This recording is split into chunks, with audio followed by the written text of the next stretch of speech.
लेनिनको जयन्ती Nepal communist party स्थापना दिवसको अवसरमा नेपाली कम्युनिस्ट आन्दोलनका 76 वर्ष र अबको कार्यभार विचार गोष्ठी नरबहादुर कर्मचारी स्मृति प्रतिष्ठानले आयोजना गरेको छ। आज यो बडो मेरो निम्ति खुसीको कुरो थियो। तर म हिजो के भइदियो भने म बिरामी भएँ। म आज अरू कार्यक्रम भएको भए ज्यान गए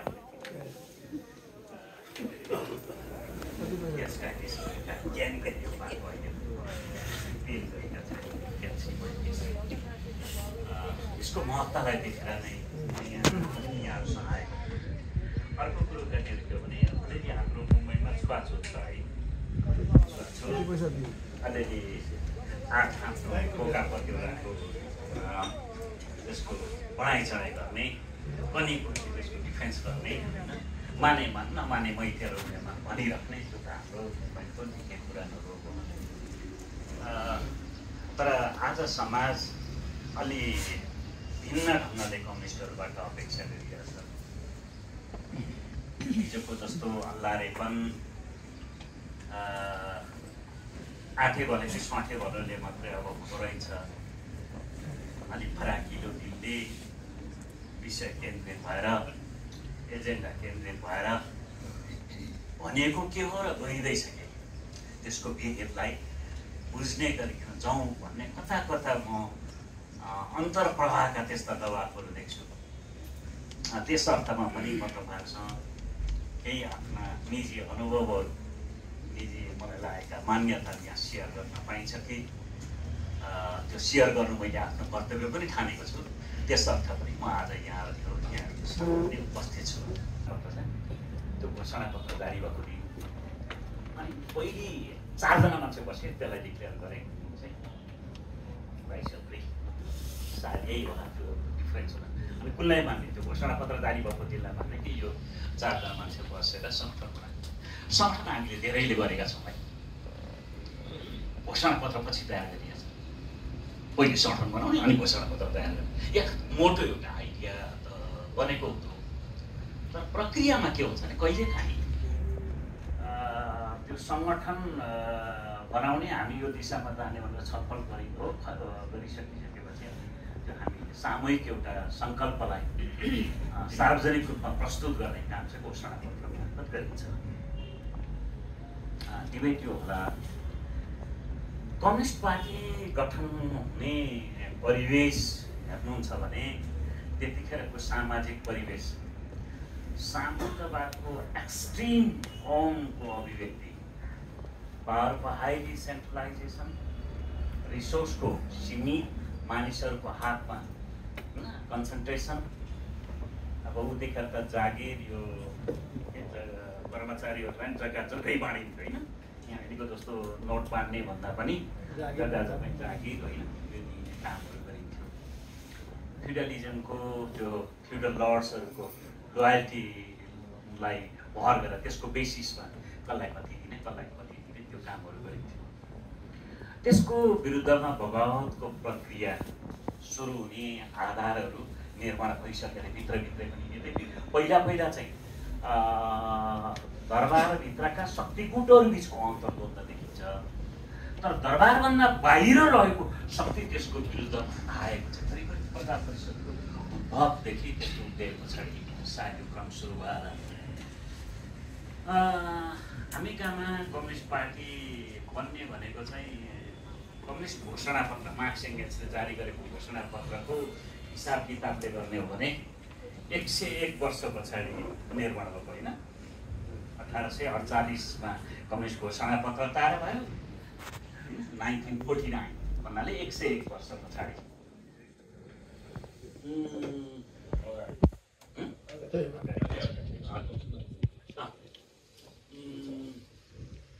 हामी कहाँको कम्युनिस्ट पार्टी चाहिँ आज विश्वमा जुन अहिले विश्वव्यापीकरणको नाममा वैश्विक जो पुँजीवाद र साम्राज्यवाद कुनै प्रबलता छ र कम्युनिस्ट आन्दोलन त्यस अर्थमा अहिले पनि कमजोर अवस्थामा छ। क्रान्तिकारी आन्दोलन कमजोर र यो विश्वव्यापीकरण अहिलेको मूलत साम्राज्यवादी जालोको विश्वव्यापीकरण हो। तर विश्वव्यापीकरणको प्रक्रियालाई यस रूपमा साम्राज्यवादले प्रयोग गर्ने जुन स्थिति उत्पन्न भएको छ त्यसमा केही हामी कम्युनिस्ट र समाजवादीहरूले पनि प्रयोग गर्न सक्ने आधार छन् र त्यसले वैज्ञानिक समाजवादलाई अगाडि बढाउनका निम्ति थप आधार पनि तयार गरिएको छ र अहिले पनि पुँजीवाद र साम्राज्यवादले मानव समाजको अन्तर्विरोधको समाधान गर्न सकेको छैन। आफ्नै सङ्कट पनि को निकास दिन सकेको छैन। सङ्कट गइदिएर चर्किँदै गइराखेको छ, त्यसको पुनरावृत्ति हुँदै गइराखेको छ र समग्र जीवन दृष्टि र परिवर्तनकारी सिद्धान्तको मोडबाट पनि मार्क्सवादभन्दा अर्को कुनै दृष्टिकोण र सिद्धान्त विकास हुन सकेको छैन। त्यसैले आज पनि मार्क्सवाद र वैज्ञानिक समाजवाद नै सिद्धान्तको दृष्टिकोणले पनि सामाजिक प्रणालीका दृष्टिकोणले पनि सबभन्दा सही छ भन्ने कुरा पुष्टि भइरहेकै छ। विशेष त पछिल्लो अवस्थामा पहिला स्थापित भएका समाजवादी सत्ताहरूको अवसान पछाडि अझ विशेष त सोभियत सङ्घको पतन र सोभियत सङ्घको पनि सोभियत समाजवादको पतन र सोभियत सङ्घको विघटनको पछाडि विश्वमा तीनवटा प्रवृत्ति अन्तर्राष्ट्रिय कम्युनिस्ट आन्दोलनमा पनि देखा परे। एउटा अब मार्क्सवादको काम छैन, समाजवादको काम छैन भनेर मार्क्सवाद र कम्युनिस्ट आन्दोलनको झन्डालाई विसर्जन गर्ने, सिद्धान्तलाई विसर्जन गर्ने र पुँजी साम्राज्यवाद र पुँजीवादका सामु आत्मसात गर्ने। अर्को यो केही पनि होइन, हामीसँग जे छ मार्क्सवादसँग समाजवादी आन्दोलनसँग पहिला नै सबै कुराको समाधान छ। त्यस कारणले नयाँ अध्ययन अन्वेषण केही गर्नु पर्दैन, सिक्न केही पर्दैन भन्ने जडसूत्रवादी प्रवृत्ति र तेस्रो चाहिँ मार्क्सवाद सात तत्त्व अहिले पनि सही छ र वैज्ञानिक समाजवाद पनि मूलभूत रूपमा सही छ। यही दिशातिर अगाडि बढ्नुपर्छ। तर हामीले यसलाई अन्तर्राष्ट्रिय कम्युनिस्ट आन्दोलनका विशेष प्रतिक्रियाकारी शिक्षासहित अगाडि बढ्नुपर्छ।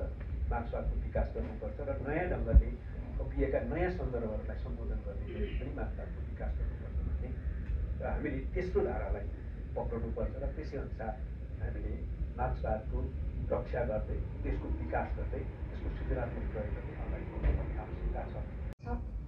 यो सन्दर्भमा अझ उहाँहरूलाई सम्झिनुपर्ने अवस्था छ र यसै गरी लेनिनले मार्क्सवादलाई बुझ्ने व्याख्या गर्ने कुराहरू र त्यसलाई सृजनात्मक ढङ्गले प्रयोग गर्ने कुरामा निर्वाह गरेको भूमिका हाम्रो लागि समेत अत्यन्त शिक्षाप्रद छ र प्रेरणादायी छ भन्ने कुरा आदरणीय वक्ताज्यूहरूले यहाँ एकदमै बुझ्ने ढङ्गले चाहिँ राखिसक्नु भएको छ र मार्क्सवाद जड विषय होइन, यो परिवर्तनशील र गतिशील छ, यो धर्मसूत्र पनि होइन, कार्यको पथ प्रदर्शन हो भन्ने महत्त्वपूर्ण मार्गदर्शन चाहिँ लेनिनले गर्नुभयो र यो कुरालाई अझ चाहिँ हामीले अहिलेको सन्दर्भलाई जोडेर बुझ्ने मात्रै होइन, व्यवहारिक ढङ्गले आम कम्युनिस्ट आन्दोलनलाई एकीकृत गरेर समाजवादको बाटोमा अगाडि बढाउनु पर्ने अवस्था छ र लेनिनभन्दा पहिले पुँजीवादको उच्चतम विकास भएको देशमा मात्र समाजवादी क्रान्ति हुन्छ भन्ने मान्यतालाई प्रस्कृत गर्दै लेनिनले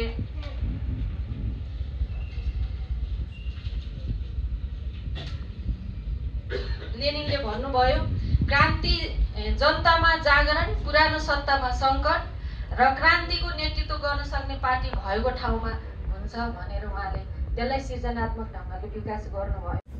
कान्छो पार्टी भनिने भयो। अब हाम्रो छिमेकी भुटान भावनाले ठुलो कान्छो भन्ने पनि भयो।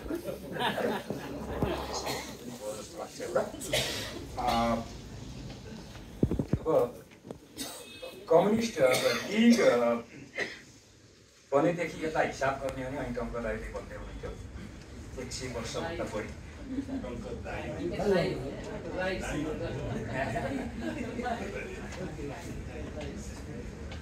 पूर्व भावना चाहिँ राई पनि खतरा भयो।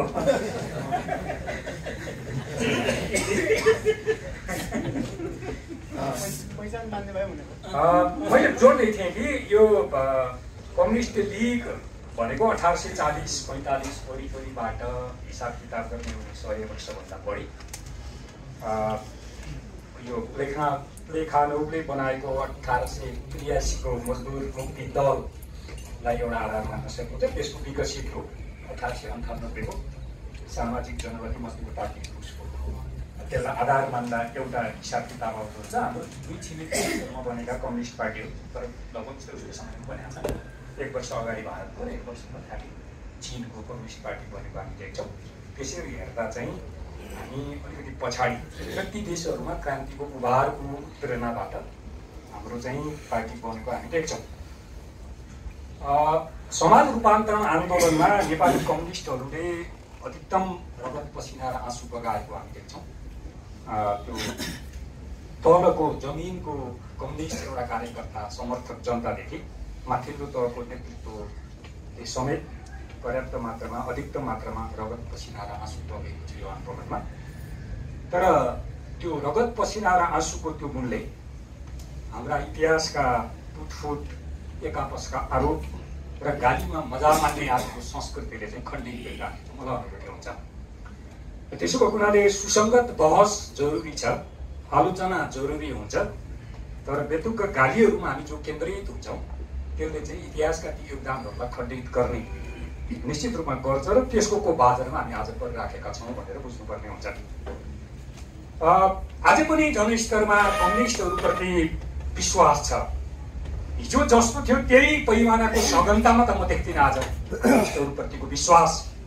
तर एउटाका कम्युनिस्टहरूप्रतिको विश्वास जनस्तरमा यति गाढा थियो,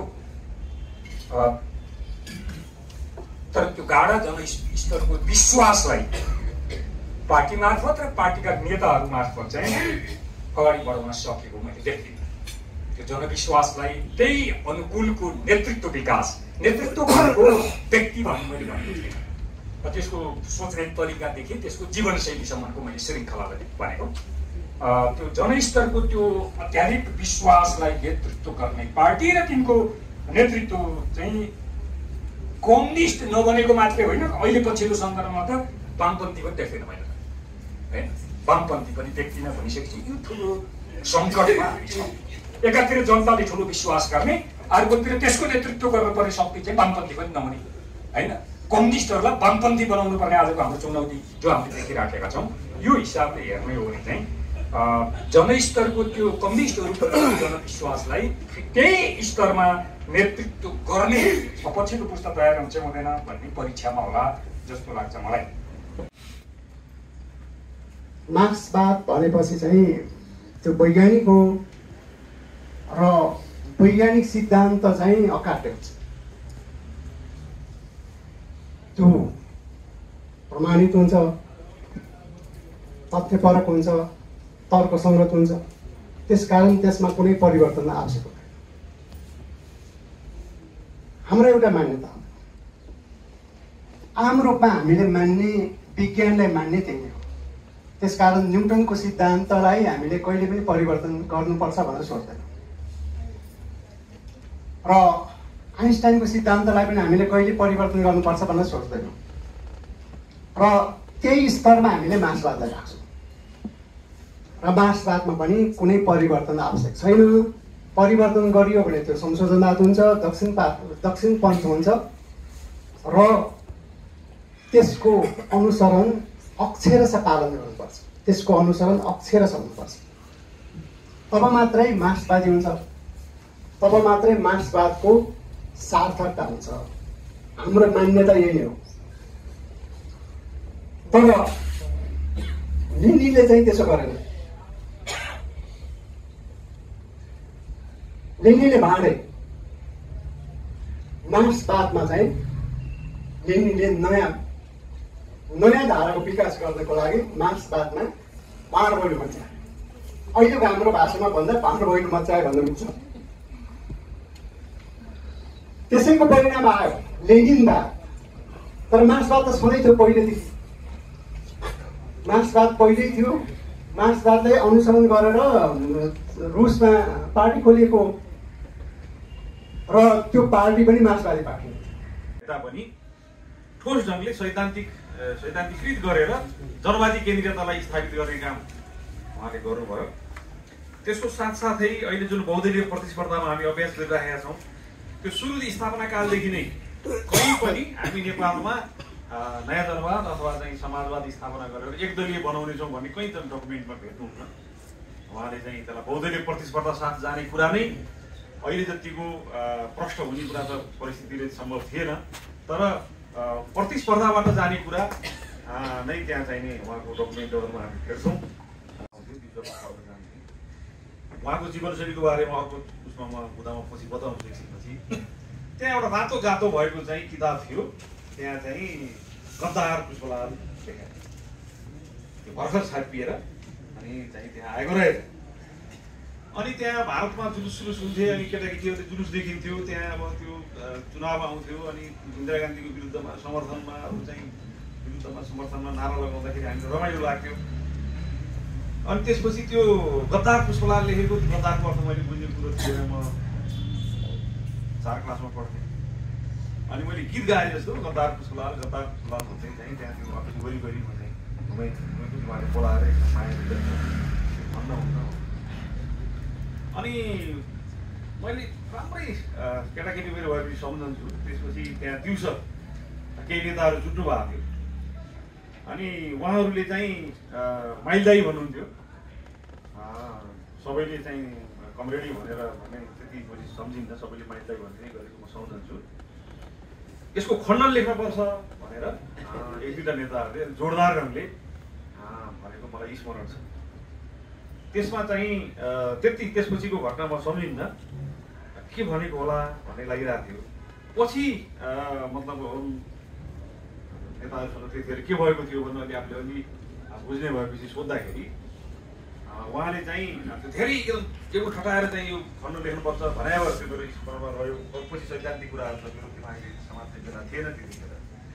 पछि मैले हाम्रो गार्जियनहरूलाई सोधेँ, मेरो बाबा पनि त्यही हुनुहुन्थ्यो, के भएको थियो त्यहाँ भन्दाखेरि उहाँले चाहिँ यस्ता झिना मसिना कुराको जवाफ दिएर बस्ने होइन। त्यो वास्तवमा पुष्पलालले गद्दार लेखिएको चाहिँ कुराको खण्डन समेत यहाँ त तुरुन्तै केलापेल हुन्छ नि, यहाँ त एउटा वक्तव्य निक्लन नपाउँदै अर्काले चाहिँ ठोकिहाल्ने स्थिति छ। तर त्यो बेलामा जबकि बहुदलीय प्रतिस्पर्धा नभएको बेलामा बढ्ता सङ्कीर्णता हुनुपर्ने, अहिले बहुदलीय प्रतिस्पर्धामा आइसकेपछि अलिकति ब्रोड हुनुपर्ने, ठिक विपरीत त्यो भूमिगत बेलामा उहाँले यस्ता धिना मसिना कुराको चाहिँ खण्डन गर्दै हिँड्ने होइन, कामबाट जवाब दिने हो भन्नुभएको रहेछ। मैले अघि नै भने त्यो एकदम चाहिँ चर्काचर्की भएको एक वाक्य बाहेक म सम्झिन्न। माइलदाईको खण्डन गर्नुपर्छ, जोडदार खण्डन गर्नुपर्छ, पर्दा स्थापना पर्छ भनेको चाहिँ सम्झन्छु। त्यसपछि के भएको थियो भन्दाखेरि मैले सोद्धाखेरि अहिले म थाहा पाउँछु, अब हामी सबैले थाहा पाएकै छौँ यस्ता झिना मसिना कुराको खण्डन गर्दै हिँड्ने होइन, कामबाट जवाफ दिने हो। त्यो एउटा चाहिँ बहस सञ्चालनको त्यो परिपक्वता उहाँमा देखिन्छ। र पछि यो झापा आन्दोलनको हुन्डरी आयो, पश्चिम बङ्गालबाट यो चाहिँ सामन्तहरूलाई समाप्त गर्ने, भौतिक रूपमै समाप्त गर्ने त्यो कुरा चाहिँ अब पछि पुष्पलालको धार छोडेर हाम्रो गार्जियनहरूले तपाईँको झापा कोअर्डिनेसन केन्द्रहरूले पाले हुँदै आएको हुँदाखेरि त्यसपछि अलि उमेर बढ्दै गएको मलाई सम्झना पनि छ कि मतलब एउटा स्क्वाड एउटा युनिट अनि त्यसपछि एउटा घटाइदिने 1 स्क्वाड 1 युनिट 1 एक्सन, त्यस्तो खालको उग्रतामा सबै युवाहरू छोडेर उहाँलाई अल्पको पारेर हिँडिसक्दा पनि त्यो प्रेसरले उहाँ कतै ढल्किने स्थिति भएन। बरु म 2 वर्ष पढ्छु लेख्छु, तपाईँहरू फर्केर चाहिँ अहिले मैले गार्जियनहरूलाई सोद्धाखेरि थाहा पाउँछु कि मतलब चाहिँ वैचारिक बहस गरेर उहाँलाई कन्भिन्स गरेर चाहिँ नि किन बस्नु भएन, तपाईँहरू चाहिँ जिन्दगीभरि धर्मवादी केन्द्रीयताको वकालत गर्नुहुन्छ भन्न सोद्धाखेरि अब हामीलाई त्यतिखेर त्यो उग्रवादले हामीलाई छोड्यो, हामी चिन्ता गऱ्यौँ। र तपाईँ पनि हिँड्नुहोस् माइलदाई भन्दाखेरि अहिले तपाईँ फर्केपछि फेरि लाइनमा आउनुहुन्छ। अब अहिले मेरो स्वास्थ्य पनि बिग्रिँदै गएको छ, म पढ्छु अध्ययन गर्छु, तर चाहिँ नि यो उग्रवादमा चाहिँ फसेर व्यक्तिका टाउका काट्दै हिँडेर र सिङ्गो आन्दोलनको सन्दर्भमा हतियार उठाउने कि नउठाउने छुट्टै विषय हो। तर एक एक व्यक्ति चाहिँ एउटा चाहिँ गणितीय हिसाबले एउटा स्क्वाड बनाउने अनि एउटा युनिट बनाउने, त्यसपछि चाहिँ त्यहाँ एउटा वर्ग दुश्मन खोज्नै पर्ने अनि उसको टाउको काट्नै पर्ने, यस्ता कुरामा चाहिँ म जान्न भनेर चाहिँ उहाँले भन्नुभयो भन्ने कुरा चाहिँ हामीलाई अहिले जानकारी छ। त्यसबाट भड्काउबाट पनि पृथक रहने कार्यशैली हामीले उहाँबाट सिक्न सक्छौँ।